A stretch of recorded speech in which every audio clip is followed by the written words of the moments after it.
స్వామివారి విగ్రహము, లక్ష్మీదేవి ఉంగరాలు లాంటివి ఏమైనా పెట్టుకుంటే, రుద్రాక్షమాల చేతికి వేసుకుంటే నాన్ వెజ్ తీసుకోవచ్చా, మాంసాహారం మేము తినవచ్చా అని అడుగుతుంటారు.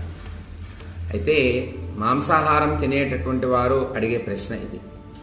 మా చేతికి రుద్రాక్షమాల వేసుకున్నామండి, ఈ మధ్య బ్రాస్లెట్ లాగా చేతికి రుద్రాక్ష ధరించాం, మెడలో కూడా ధరించాం, అయితే నాన్ వెజ్ అలవాటు ఉంది, ఇవి పెట్టుకొని ఎలా తినాలి మాకు అర్థం కావట్లేదు అని అడుగుతూ ఉంటారు. నవరత్నాల ఉంగరం కొత్తగా చేయించుకున్నామండి, మరి ఉంగరాలు ఉంటే భోజనం చేసేటప్పుడు ఏమైనా ఇబ్బంది, మాంసాహారం తిన్నందువల్ల నాన్ వెజ్ తీసుకున్నందువల్ల ఏదైనా నవరత్నాలకి ఇబ్బంది కలుగుతుందా అని అడుగుతూ ఉంటారు.